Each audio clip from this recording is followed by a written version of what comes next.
Hello, everyone, and welcome to today's webinar. If you have any problems hearing or seeing today's presentation, please use the chat section to communicate any issues that you're having, and we will address them as soon as possible. Questions for today's presenter can be entered into the questions section. Any questions that we do not get to, we will answer offline through email. We do encourage you to ask questions, and we thank you for your participation. Today's presentation will be recorded, and you will receive information a few days after the webinar on how to access the recording. At this time, let's go ahead and begin the formal part of this presentation. Welcome to today's webinar, brought to you by the Current Consulting Group and sponsored by Abbott. I'm Greta Walsh of the Current Consulting Group, and today's presentation is titled The Results of Current Consulting Group's Drug Testing Survey in 2025. Today's presentation is sponsored by Abbott. Abbott creates life-changing technologies and products that help people live healthier, fuller lives. With a proven history under the established eScreen brand, Abbott is your trusted partner to deliver substance abuse testing and occupational health services that help you achieve a safe, healthy, and productive workplace. If you would like more information about the available products and services from Abbott, email them at marketing@escreen.com. Today's presentation qualifies for one continuing education credit from SHRM and HRCI for those who attend the presentation in its entirety. You will receive information following today's webinar on how to apply for that credit. And now it's my pleasure to turn it over to our presenter today, Bill Current from the Current Consulting Group. Thank you very much, Greta, and thank you everyone for joining us for today's presentation. I just want to start out by giving a shout out to Abbott for not only sponsoring today's webinar presentation, but being a corporate sponsor of our surveys every year. Without their support, it would not be possible to do these surveys. We do two surveys at the Current Consulting Group every year. One of the drug testing industry, which comes out in the spring. Typically, we present at the NDASA conference, and an employer survey, which comes out in the fall, which we typically present at the SAPA conference. And without the support of Abbott, it wouldn't be possible to do these surveys. The industry survey has now been in its 27th year. We've now done it 27 years in a row. And the employer survey is in its 9th year. So what I'm presenting to you today are the results of our 9th annual employer drug testing survey. And these are the topics that we're going to cover, but I just want to invite you to feel free to ask any questions, anything related to the topic of today's, anything from the results of today's survey presentation or things related to drug testing. There are many services beyond just drug testing that Abbott provides, so there's lots of different information that is available. I would visit their website first and foremost, but we can answer lots of different questions today. So feel free to throw any questions you want at us. Now, every year when we do this survey, we try to sum up some of the key points. And so from this year's survey of employers, we learn why some employers stop testing for marijuana. We asked that question. We got some pretty interesting results. We do know from the survey that most employers are still conducting pre-employment testing despite what some people predicted just 4 or 5 years ago. Pre-employment testing is still out there, it's happening, it's pretty healthy. We also identified, with the help of our survey participants, the emerging technologies that they're interested in going forward. And some of it's directly related to drug testing, and some of it's having to do with other employee screening, OC health, impairment testing, etc.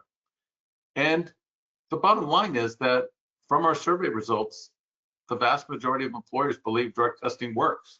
So let's get right into it. So why establish a drug testing program? Why do you drug test? We asked that question, and 78%, the #1 response, said to promote a safe workplace. You see it highlighted there in the middle in that horizontal orange bar. 61% said to comply with the DOT requirements. 50% said to minimize legal risks, and 44% said to hire the best possible job candidates. Now keep all of that in mind, because the next question we asked was, what are the benefits you're getting from your drug testing program? So the #1 reason for testing is to promote a safe workplace.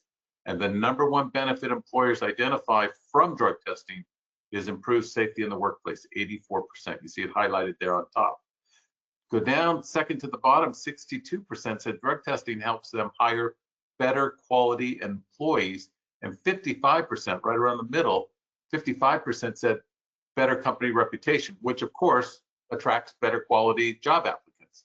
And so the #1 reason to test is safety. The #1 benefit employers identify from conducting drug testing is improved safety. And a lot of it has to do with hiring the best possible job candidates and maintaining a solid company reputation. I do want to take you to the second from the top response. 47% said improved productivity. And that also ties in to hiring better quality employees and the company reputation that draws those top quality job candidates into your workplace seeking employment. So very interesting, right? Now, we did ask, speaking for yourself, do you consider drug testing effective? 70% said very effective. That's up from 66% the previous year. Right there in the middle, yes, but not highly effective, 18%, which was up from 12%. So a little bit of a, sort of balancing there between yes, very effective, and yes, but not highly effective. Go down to the bottom one though. No, I wish we didn't conduct drug testing was 1% last year, or excuse me, 3% last year, 1% this year. So that one went down a little bit. Now you have to look at these trends over the course of more than just a year, but a very interesting kind of development here in the very effective category, up from 66% to 70% in this year's survey. Now, who participated in the survey? What size companies? You can see up at the top, 22% of survey participants said they do 50 or fewer drug tests a year. If you go all the way to the bottom, 14% said they conduct over 10,000. And if you combine the 7% that say they do between 5,000 and 10,000, and that 14%, 21%, 1 out of 5 are doing more than 5,000 tests a year. So, but pretty balanced approach, right? You see a lot of small drug testing clients there, but also some very, very large ones at 5,000 or more tests a year. We also asked the question, what percentage of all drug tests conducted by your company are to comply with the DOT regulations? Now, back in the early part of my career, back when I was working at the U.S. Chamber of Commerce in the late 80s and then in the 90s, a lot of drug tests were DOT mandated drug tests, probably over half for sure, back in the early 90s. And then it started to flip, where it was really more by company choice, which required compliance with state laws rather than the DOT regulations. And so you can see, I combined those three top categories. 29% said 0% of their drug tests are DOT regulated tests. 14% said less than 10%. 8% said somewhere between 11 and 25%, which means over half are less than 25%. That's an interesting thing to look at. Now, it depends on who participates in the survey, right? Next year, it could be slightly different or a lot different than this.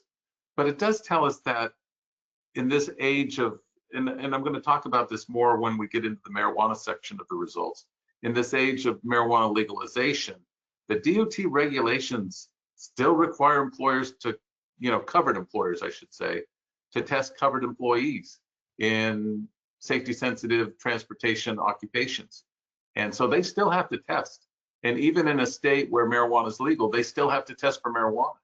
And so in some cases, employers may be a little bit hesitant to conduct testing, or at least to test for marijuana. But if you're DOT regulated, you have to. And you see that reflected a little bit below those percentages there. Now, pre-employment testing, excuse me, I said that it's still going strong. 25% said it's up this year, that pre-employment testing volume is up. 42% said it's the same. Now that doesn't say it's up or down compared to last year, right, that 42%. But the fact that 25%, 1 out of 4 employers said pre-employment testing volumes are up this year is significant. Now, 25% also said pre-employment testing is down. So you really have to look at that middle bar at 42% where it's holding steady to come up with sort of a number that makes sense, right? It's either the same or it's up, with almost 70%, 67%. So that's significant.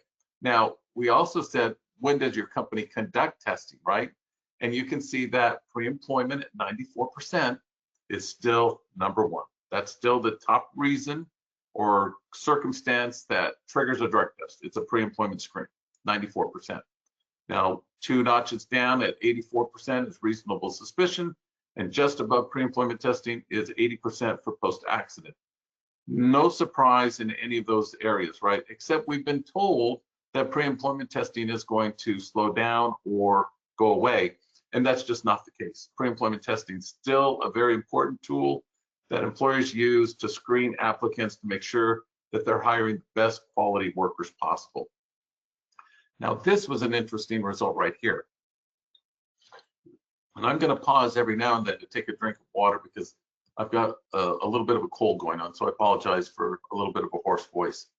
This slide's interesting because when we ask which drugs do you test for, the number one drug employers test for is not marijuana, at least in this particular survey.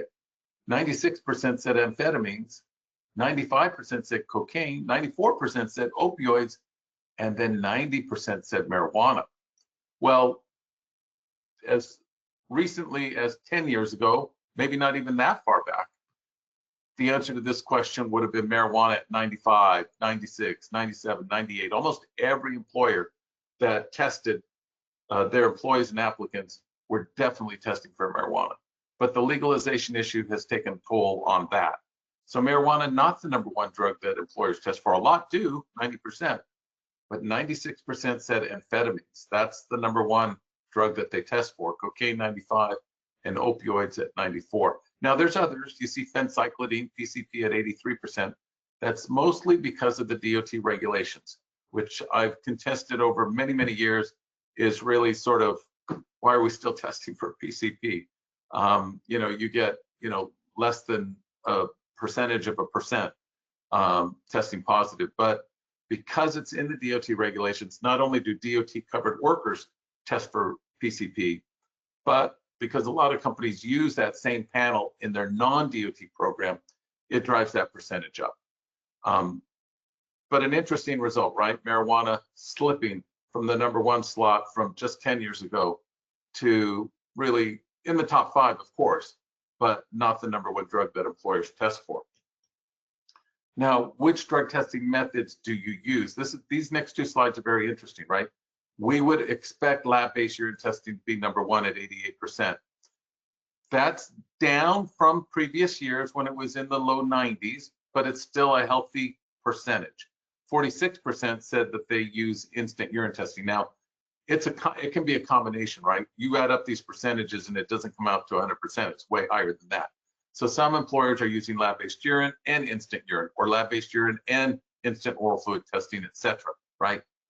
But if you look at the trend line for oral fluid testing, whether it's instant oral fluid or lab-based oral fluid testing, you see that it's a pretty healthy percent, 50%, that are using some form of oral fluid testing. Now, again, I'm going to go back in time, 10 years, but I'm going to go back even further to 20 years ago when we really started asking questions about oral fluid testing in this survey, or in our drug testing industry survey, where very few drug testing providers even mentioned oral fluid testing. Now, in our employer survey, 50% said they're using either instant oral fluid or lab-based oral fluid testing. And when we asked the question, which testing methodologies are you considering adding in the next year, lab-based oral fluid testing and instant oral fluid testing combined were 31%. Just by themselves, they were the highest among the methodologies maybe an employer is looking at adding. 67% said they're not making any changes, right? They're not anticipating any changes. But among employers that are looking at adding or even replacing lab-based urine testing, some form of oral fluid testing, whether lab-based or instant, is number one. Now, to complete this section of the presentation, how did your company measure return on investment from drug testing? And this is an interesting question because if you go down to the bottom, the gray bar, 45% said they don't formally do anything to measure return on investment. I think that's kind of a very dangerous position, or lack of a position really, because in today's economy, corporations have to justify every dollar they spend, no matter what they're spending it on. Drug testing always returns a positive return on investment for the employers who use it, always. But many companies don't measure ROI, or they measure it in categories where it's maybe not as obvious to them. So 10%, just above their 10% said cost savings. Well, in which way are we looking at cost savings? The cost of the drug test or the cost of accidents? Because if you look up higher, 35% said they measure whether drug testing works or not by whether it's reducing workplace accidents, right? And that goes back to those earlier slides when we asked, why do you test and what are the benefits you're getting from testing? 26% also said that they measured by reducing workers' compensation claims. Okay, again, safety in the workplace, right? Some of the other ones in the middle: improved hiring quality, productivity improvements, reduced absenteeism, etc., are things that can go back to safety. You can create a connection to safety, but just the reduction of workplace accidents and the reduction of workers' comp claims are really important reasons why or how an employer would measure the benefits or the value or the return on investment in their drug testing dollars. Again, 45% said they're not really keeping track of it, but in today's economic environment, I think it's wise for all employers. And that's something Abbott can do. That Abbott's great at that kind of stuff. So contact your Abbott rep and they can help you come up with a way to measure your ROI from drug testing. Now let's get into drug testing details. Have positive drug test results increased over the last year? 54% said no. Good news. Unfortunately, 38% said yes. It's good that the percentage that said no is higher, but 38% is sort of an unacceptable percentage, indicating that positive results are up. And one of the categories where we see this, or that contributes to the overall increase, is post-accident positivity. There was a report that came out a few years ago that showed that post-accident positives were at a 25-year high. Some of that is the result of employers not doing pre-employment testing, therefore they're hiring more drug users, and they're seeing an increase in accidents, the result of workers' comp claims, etc. But it's also some companies that are still doing pre-employment testing, but they've dropped marijuana from their drug test panel. Again, that contributes to the increase in post-accident positivity. So 15% said yes, they have seen an increase. 62% said it's the same. So that could be good or bad, right? Because we didn't ask the question about the quantity in that. 8% said that post-accident positives have gone down. I'm a little bit concerned about the 15% that are not sure or don't know, because that's really an important key indicator to keep track of if safety in the workplace is a high priority for you. So maybe not for all employers, they drug test for other reasons, but if safety is your concern, it's good to keep track of those key indicators like accidents and workers' comp claims and post-accident positivity. Now, we did ask the question about challenges to getting drug tests performed. Here again is I'm gonna do another little infomercial for Abbott, but this is something they can help you with. Arranging collections, 36%, getting tests in a timely manner, test results in a timely manner, 40%. And again, this is not gonna add up to 100% because it was a multiple choice, check all the boxes that apply. 34% said the legalization of marijuana gets in the way. I wanna go back to the top two though. Arranging collections and getting test results in a timely manner. Those two go back to the other slide we had about which testing methodologies are you considering adding. And I do have some slides coming up on rapid result testing. That's a very, very upwardly mobile trend right now in our industry. We're seeing a lot more employers looking for faster ways to get a drug test conducted and faster ways to get results back. Maybe they're in a very competitive hiring market and they want to be able to give people same-day job offers.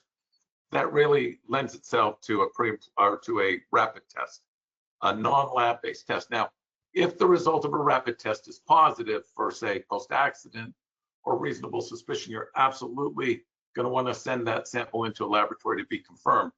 But on a pre-employment test with a national average of about 4 to 5% positivity for pre-employment screening, 95% of the time, almost always, you're going to get a negative result from that rapid test. You're going to have the assurance that this individual is not on drugs at the time of the test, and you're going to be able to offer them a job right there on the spot if that's your objective. You can make a same-day job offer. Rapid testing makes that possible, and both urine and oral fluid testing fit that bill very nicely. So a good way to sort of deal with those two challenges of arranging collections and getting test results in a timely manner. Now, a lot depends on your drug testing policy. Many states require employers to have a written policy in place that describes what they do, how they do drug testing, when drug tests will occur, what's a violation of the policy, what could trigger consequences or adverse employment action, etc. And because laws are changing regularly at the state level, it's imperative that you update your policy at least annually or have it reviewed annually. So you can see here that 39% said that they last updated their policy within the last year. 27% said somewhere between 1 and 3 years ago. 15% said over 3 years, and 6% said they've never updated their policy. We write a lot of policies at Current Consulting Group, and we had a company contact us not too long ago to review their policy. They literally had not reviewed their policy in over 10 years. It's not even worth reviewing the policy at that point. We should start from scratch and write a new policy. This year alone, there were over 500 bills introduced at the state level that, if enacted, would have had an impact on workplace drug testing. So it's definitely something that you want to stay on top of. And if you're in multiple states, you may need to add addendums to your base policy to reflect the legal requirements or restrictions that may apply in one state that you don't necessarily want to apply to all the company in all the other states you're in. For example, you might not want to apply the most restrictive states like California, New York, and Massachusetts to your operations in Florida and Texas. So you would add addendums to the policy. The other thing to keep in mind is that many states that have legalized marijuana also include workplace-related language that you're going to want to have reflected in your policy, if for no other reason than to make sure that you're not infringing on the rights of all your individuals who may be using marijuana lawfully, depending on the state laws that apply to you. So keep that in mind. Now, when we ask the question, why did you last update your policy? What motivated you to update your policy? Very interesting, right? 33% said it was in response to state law changes, like marijuana laws. 29%, go down to the bottom there, said it was in response to federal regulations changing. So these state laws and federal regulations, not the DOT regulations very much, but even sometimes the DOT regulations, but they're always changing or subject to change, especially state laws. There can be case law decisions. There can be additions to an existing law. Not too long ago, I think it was not this year, but 2024, Minnesota changed their laboratory licensing law to specifically allow rapid result oral fluid testing. A very, very interesting development in that one state. But if that's important to you, you need to make sure it's reflected in your policy. Now, this is an interesting question to me and a lot of people in the drug testing business. Who has the most influence on changes to your drug testing program? 10% said their third-party administrator. These are companies that help you run and manage on a day-to-day basis your drug testing program. Abbott's a great example of that. eScreen's a great example of that. Now go down to the bottom, you'll see 11% said internal legal department, 25% said internal HR, 13% said some other internal influencer, maybe in a small company, the company owner, or in a big company, maybe the CEO. Combined though, that's 49% that rely on internal sources. 16% rely on either a TPA, a laboratory, or a medical review officer. But I would argue that the 49% down there at the bottom, these internal sources that are decision makers, are most often, probably the vast majority of them, are influenced by their third-party administrator, by their laboratory, or by their MRO. So even though those percentages are low at the top by comparison, I would say that there's probably a lot more influence from drug testing experts on these internal influencers. But that's an interesting question for people in the drug testing world, because you want to know who the decision makers are.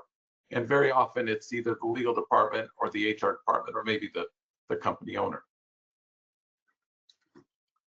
So let's move on to marijuana. We ask a lot of different marijuana related questions, especially over the last 5-6 years now, because it's such a hot topic. So what is your company's position on testing for marijuana? The vast majority, 73%, almost 3 out of every 4 people, 73% said they plan to continue testing for marijuana. That's great. Again, like the other question I alluded to, or pontificated on, you might say, earlier, about how many companies test for marijuana. 10 years ago, that 73% would have been 90%, 95%, who knows? Certainly 20 years ago would have been.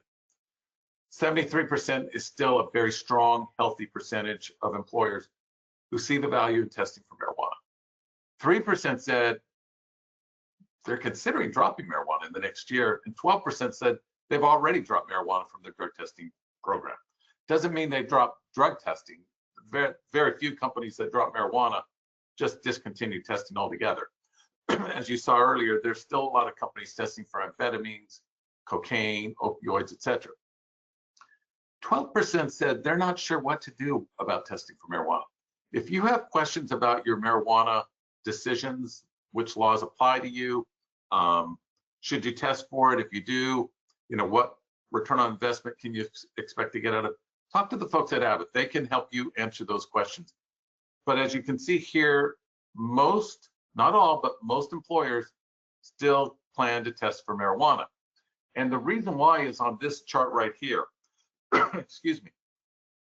We asked the question, due to legalized marijuana, how concerned are you about? Now, this requires a little explanation. So you see each line item has a blue bar, an orange bar, and a gray bar. The blue bar represents the percentage who said very concerned about this. The orange bar, they're a little concerned, and the gray bar, they're not concerned at all. So again, we're coming back to safety, right? 59% are very concerned about safety in the workplace due to the legalization of marijuana, and 34% said they're at least somewhat concerned about it. They're a little concerned about it. But that's almost everybody. 93% indicated some level of concern, if not very concerned, about the legalization of marijuana's impact on workplace safety. That's the #1 reason to conduct drug testing. It's the #1 benefit employers identify from conducting drug testing. And when it comes to marijuana, it's the biggest concern that they have. And you're going to get the recording for today's presentation, so you can pause on this and go through it line item by line item. But you'll see it sort of lines up, or aligns, I should say, with the other slides that we've looked at previously in today's presentation. A lot of companies concerned about safety because of the legalization of marijuana, the fact that more employees are testing positive after accidents for marijuana. They're testing positive for marijuana after accidents at an increased rate. And there's just so much to think about in that category. And I think that, well, let me go to this next slide. This will sort of draw this together, pull this all together. If you're considering removing marijuana from your program, why would you do that, right? And so 27% said it makes it more difficult to hire new people. I would agree with that. But do you really want to hire people who come to a job interview stoned on marijuana, high on marijuana? You don't know that because you decided not to test for it because it makes it more difficult. But do you really want to hire those people, especially for safety sensitive positions? Probably not. 12% said testing for marijuana is not permitted in our state or cities of operation. Now, there are a couple of municipalities, Philadelphia and Pittsburgh in particular, that have very strict city ordinances when it comes to testing for marijuana. I would say in those two cities, avoid it. A lot of people will tell you that you can't test for marijuana in New York or in New Jersey and a few other states. The truth of the matter is, and this is why I put not true in bold there in the box, is that in reality, you can test for marijuana in the workplace, that is, in every state. Now, there are some very strict conditions in order to test for marijuana in New York. But if you follow the law, there are circumstances like reasonable suspicion following an accident, where under the state law, it could justify testing for marijuana in that situation. Keep in mind as well that the DOT regulations, the federal DOT regulations, require covered employers to test covered employees for marijuana. So even if a state law doesn't allow you or restricts you, let's better put it that way, restricts you from testing for marijuana, makes it very difficult, like in New York. If you're a DOT covered employer, you must test for marijuana. It's the federal regulations trump the state law. And so keep that in mind. That 12% may not be based on accurate information. Now, 22%, this is very interesting. 22% said they're concerned about lawsuits or legal liability if they test job applicants and employees for marijuana. I'm going to come back to that in a second. 5% don't believe in testing for marijuana, and 25% said what employees do in their own time is not our company's business, for a combined total of 30%. I would say this, and of course, I'm an advocate for drug testing. I've been in this business for 36 years. I believe in testing for marijuana, but so take that into account, right? I'm not an unbiased observer here. But I would say that whether you believe in testing for marijuana or not is inconsequential to the health and well-being of your company, right? Testing for marijuana is very important, especially in safety-sensitive industries. And so I would say your personal belief really shouldn't factor into that decision, because your objective as a business owner, as a CEO, as a head of HR or safety, is to make sure that your company is productive and profitable. And drug users, marijuana, that includes marijuana users, are just more expensive to employ. Now, go to this next one. What employers do in their own time is not our company's business. There was a report that came out, gosh, I'm going to say 3 years ago now, that asked marijuana users, it was a survey of 500 marijuana users who all were employed, what percentage of them smoked marijuana or used marijuana, could be different formats for it, right? But used marijuana on their way to work. And it was something like 28% admitted to using marijuana on their way to work. And it was a high percentage, like 39, 40%, something like that, that said that they used marijuana on the job. And so maybe that's during their lunch break or some other break, right? There was another study that said that the #1 place where employees use drugs during the day is in the parking lot at work or in their car. And so they may be on their own time somewhat when they're on their lunch break, but if they're getting high, they're coming back into work and getting behind the wheel of a delivery van or a forklift or something like that, then using marijuana on their quote unquote own time, or showing up to work high on marijuana because they smoked a couple of joints on the commute to work, that places in jeopardy the safety and productivity of your workplace. So keep that in mind, because on this next slide, we asked companies if they had ever faced a legal challenge because they were testing for marijuana. So remember, on this slide, we said 22% were concerned about legal challenges. And on this slide, we asked, have you ever faced a legal challenge? The percentage that said yes was 3%, down from 6% 2 years ago. 35% said no, but we're concerned that it might happen. That's unchanged. That was 35% 2 years ago as well. 40% said they'd never faced a legal challenge, and that's a pretty steady percentage over the last 2 or 3 years. 14% not really sure. It's possible I'm not saying it couldn't happen. It's possible, especially if you're in a marijuana legal state, but it doesn't happen very often.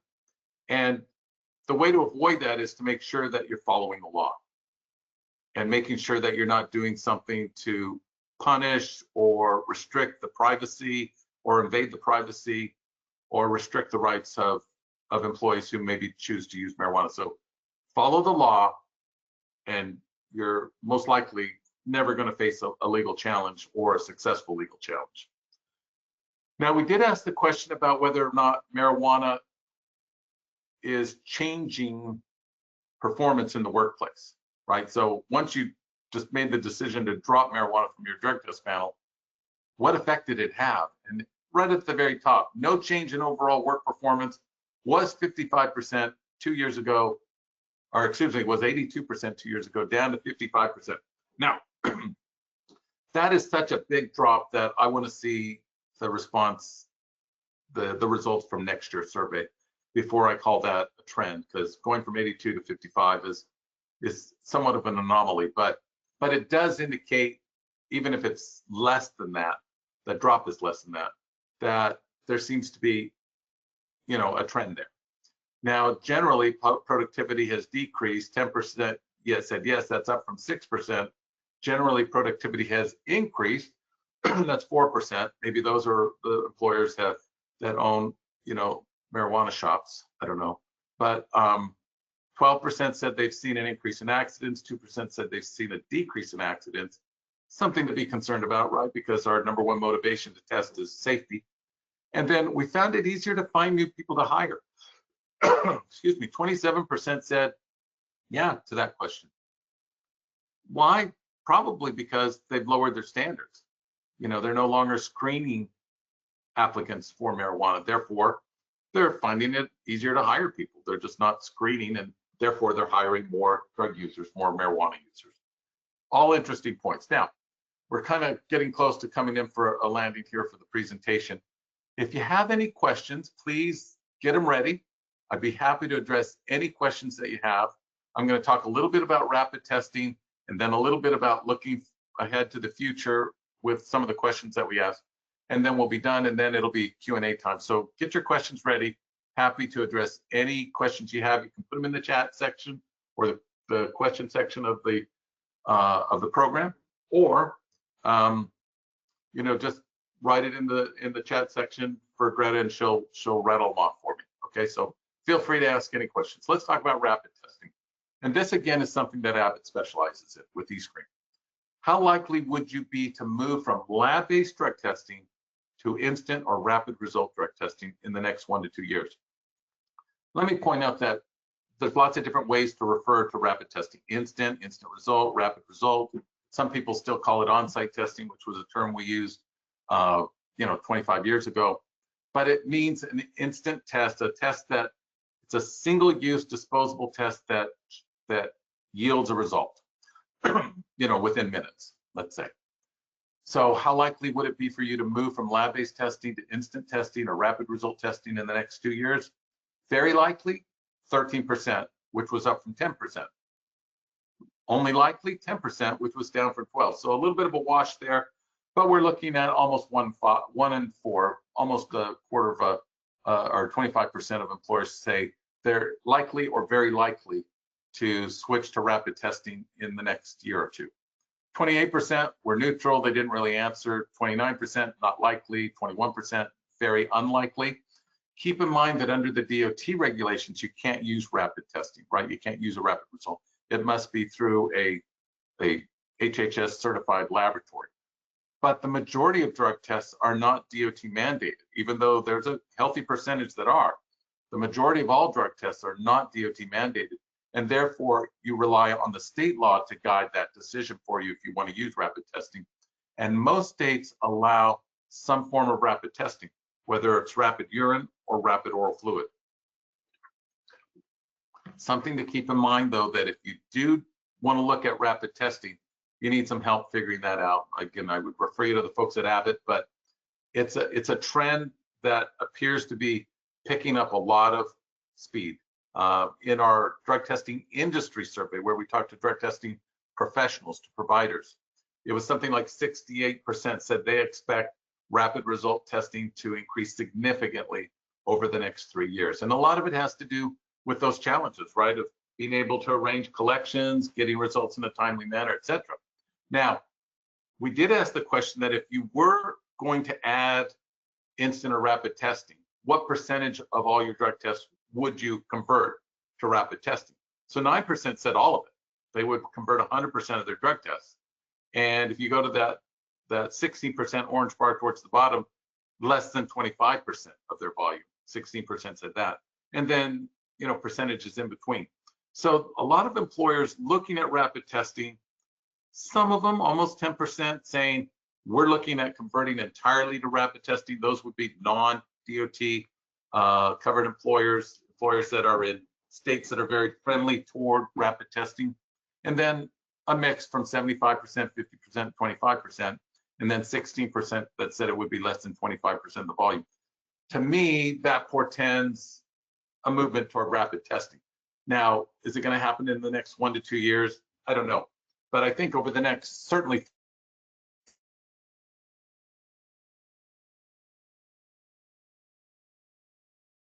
years, we're going to have some pretty significantly different numbers to share with you, because I think we're moving in that direction. Now, a big issue when it comes to rapid testing, however, is how likely are you to move from clinic collect rapid testing to direct on-site collect rapid testing? So the difference would be sending a job applicant or an employee to an off-site facility to void a sample, or having that collection take place at the workplace, either conducted by professionals that you bring into the workplace or by employees that have been specially trained to conduct or to oversee the survey. And I say oversee in some cases because with oral fluid testing, you're really observing the collection process. And there are some companies that are very interested in that because it saves the time and expense of sending somebody to an off-site facility. That's still the #1 way that drug tests get collected. Most employers are still interested in having a professional do that. But when we ask the question, how likely are you to move from a clinic collect to a direct on-site collect, 10% said very likely, which was down a little bit from 12% the previous year, and 8% said likely, which was also down from 11%. I don't know if that's a trend yet. So we'll talk about that again when we do next year's results, which will be our 10th annual employer survey. But it's still a pretty healthy percent, right? 18%, somewhere between 18 and 23% over the last year or two, saying that they would very likely move their collections on site at the workplace or wherever job interviews are being conducted, for example. 33% were neutral, 22% said not really likely to do that, 27% said very unlikely. In other words, about half saying, yeah, we still want professionals to do the collections, and probably at an offsite facility. Okay, final section, looking ahead. We asked the question, which of the following innovations, so we gave them choices, which of the following innovations would you be most interested in exploring for your drug testing program? There's a lot on there. I'm not going to go through every single one of them. I just want to highlight 2 or 3 of them. If you go down to the bottom there, 39%, that orange horizontal bar, 39% said new drug panels for emerging substances. We've already seen that starting to happen with fentanyl. We'll see it with other drugs as well as they become more of a concern to employers depending on where in the country they're located and what the drug use trends are in those regional parts of the country. That's #1. 34% said digital chain of custody solutions, part of that collection process, right? 23% said mobile app for scheduling and results. Again, if you look at this, a lot of it goes back to addressing the challenges that employers identified in that previous slide about arranging for collections and tests and getting test results in a timely manner. So the future of drug testing at some point will reflect the way we do everything in life, right? Everything is more digital. Just a lot of good stuff out there, but something that every employer has to look at in terms of their return on investment from employee screening. I won't say necessarily just drug testing, because we could be talking about health services, wellness services, impairment screens, fitness for duty screens, etc. And how do we get those done in a timely manner? How do we get the results in a digital way so that we're not, putting pen to paper and dealing with human errors and the time and expense that it takes to have people do it that way. I think we're looking at a digital solution to how we process, how we order drug tests, how we get the results, how we pay for them, etc. I think all of that's changing. Again, talk to your rep at Abbott. I think they can help you with that. But if we go back to drug testing, these laws that are changing on a regular basis, especially marijuana laws, how much do they worry employers about the future of drug testing? Will drug testing decrease or will it increase? 32% think that drug testing over the next 1 to 3 years is going to decrease, but that's offset by the 29% that believe it's going to increase. So I don't think we're going to see a big drop in drug testing volume over the next 3 years. My personal opinion is emerging technologies for screening services will probably result in more employers conducting drug testing. Some that have dropped it, even dating back to COVID, will reinstate it. I think companies that dropped it because of marijuana will reinstate it, maybe even test for marijuana again. But I think drug testing is a practice that most employers will continue to rely on. But employers are not sure. 32% said they think these laws and regulations that are changing are going to have they're going to cause volumes to decrease. 29% said they'll increase. Look right in the middle, 36%, excuse me, 36% said other screening methods will increase.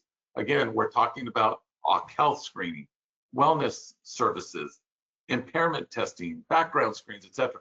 I think the future is a combination of all of these different screening services that help employers hire the right person for the right job and to help that person stay on the job for a long term, because it's very expensive to replace workers. And so I think we'll see a lot more of a comprehensive approach to screening, where drug testing and alcohol screening are part of an overall comprehensive process. And I think that whole process of ordering it, getting it done, results reporting will all become digital. And I say digital, in the most, elementary way, because it's more complicated than that. But let me use the term digital, because I just don't think it's possible for us to continue to do things with, like I said, on paper, with the increase in the possibility of human error and, missing signatures, not being able to read the form, etc. So a lot of other good information on this slide. But with that, let me pause and again invite you to submit any questions that you have. Greta, what questions do we have so far from our audience today? Thanks, Bill. We have a two-part question. What do you believe are the greatest challenges to drug testing in the future, and how do you think drug testing will change in the future? Well, I think some of it comes back to what we talked about in the survey results today. I think the biggest challenge will be just making sure that the service that you're paying for is meeting your needs. And that's why I talk about, the digital age of processing, ordering tests, ordering screens, etc. I think, the sort of forward-thinking providers in our industry, companies like Abbott and others, I think they'll thrive in the future, because it's all going to come down to that. It's going to come down to making the screening process, whether it's an health exam of some sort or it's a drug test, etc., making that process as streamlined as possible and improving the donor experience. If you send an individual to an offsite collection facility to void a urine sample, you run the risk of the individual never showing up at that facility, especially if it's a job applicant, because keep in mind, their number one objective that day when they showed up at your doorstep was to get a job. And if they got to spend 2 or 3 hours dealing with that, they may not show up to that facility. They may go somewhere else where a company does rapid testing, where they have a reader system in place that processes the whole thing, and it's all, available within minutes after the person has been tested, because it's a rapid test done on site where the job interviews are being conducted. I guess what I'm saying is that I'm going to call it the old-fashioned way of doing this, will give way to more rapid, streamlined processes that control costs, that increase the speed in which results are available and the manner in which those results are available. And that's just definitely the direction that we're going in. The market, employers will demand it. They'll and it's really becoming, the drug test is becoming more of a component, a very important component of an overall process that includes other screening services. And digitizing that whole process, if I could put it in those terms, is going to be the big differentiator in the future among providers. Thanks, Bill. We have one more question. Will companies that drop marijuana reinstate testing for it when they see accident rates go up? Yeah, so the way that I would answer that question, I've done a lot of research on this for a book that I recently finished writing called Whatever Employers Should Know About What Every Employer Should Know About Marijuana.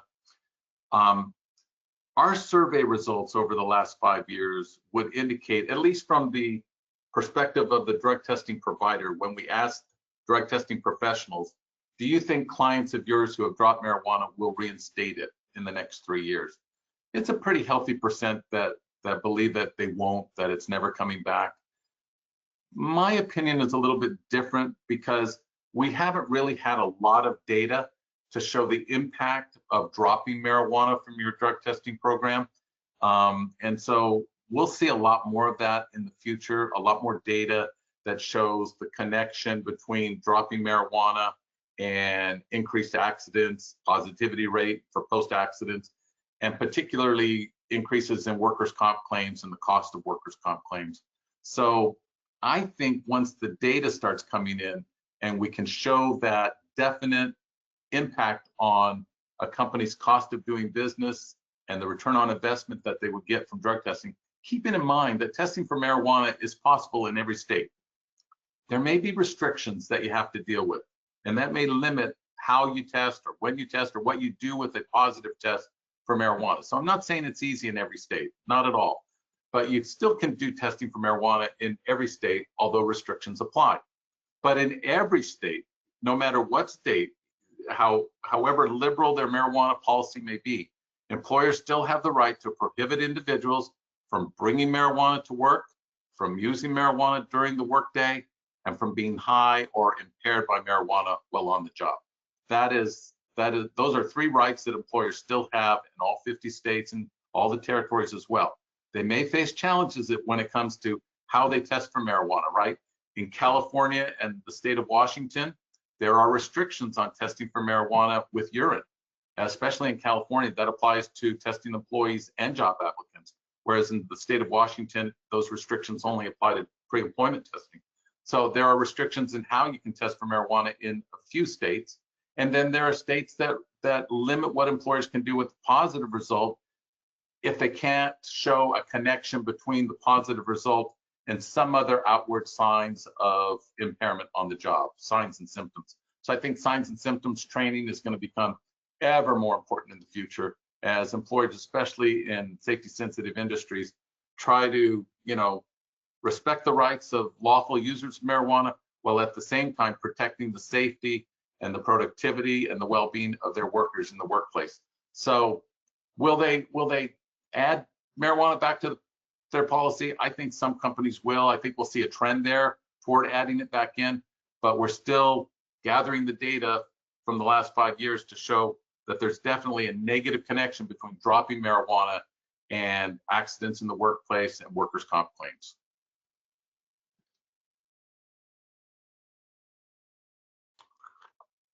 Thanks, Bill. We have a couple questions. I will try this one. I'm not sure if you'll be able to answer it, or we might have to get back to Sean about this, but he says, I'm in Missouri, a marijuana legal state, and a hospital employer where patient safety is a concern for some job classes and not others. We've decided not to test for THC at initial screen and not at random, but we do for post-accident. I read up a lot on case law. Is it correct that we can continue to test for THC at screening if we deem it necessary for patient safety? And how would we do that? Yeah, so I'm not going to answer the question specifically about Missouri. I'd want to research it first to give you Sure. an educated response. But I will say that generally speaking, employers can, this is not always the case, but employers are on safer ground, let's say, when doing pre-employment testing that includes marijuana for applicants to safety and security sensitive positions, which what you're describing would probably qualify.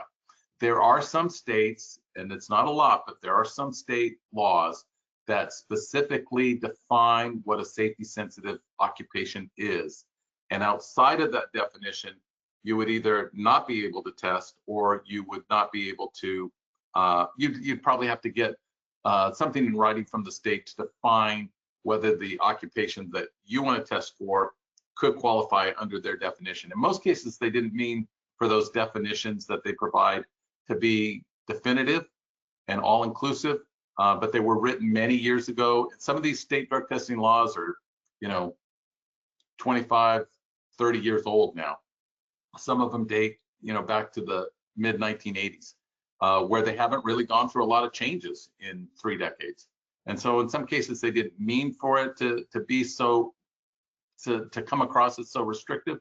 But again, not answering the question specifically about Missouri and your situation, generally speaking, if it's a safety sensitive or some type of security sensitive position where individuals under the influence could cause harm or death to the people that they're serving, then generally the pre-employment test is justified for those occupations, as is random testing. Keep in mind, random testing is a suspicionless test, right? We're doing it to deter drug use, whereas post-accident or reasonable suspicion testing are reacting to a situation. So there's a big difference. Usually suspicionless testing, like random, is much more restricted than post-accident and reasonable suspicion. But again, it depends on the state. So if you want a more definitive answer, email in and we'll try to get you something more definitive. Thank you, Bill. And we're coming up to the top of the hour, so I'm going to wrap things up for today's presentation. On behalf of the Current Consulting Group and Abbott, we hope you found today's presentation informative and helpful. I want to thank Bill again for speaking on this topic and sharing his expertise. And I also want to thank Abbott for sponsoring today's webinar. Once again, if you would like more information about the available products and services from Abbott, contact marketing@escreen.com for more information. If you submitted a question that we didn't answer here today, we will answer you offline, and we will also send you a follow-up email on how to access the recorded version of today's presentation. In addition, we will also send you continuing education information for those of you that qualify to receive 1 credit for attending today's presentation in its entirety. Thank you for your attendance today, and this concludes today's webinar. Have a wonderful day, everyone. Goodbye.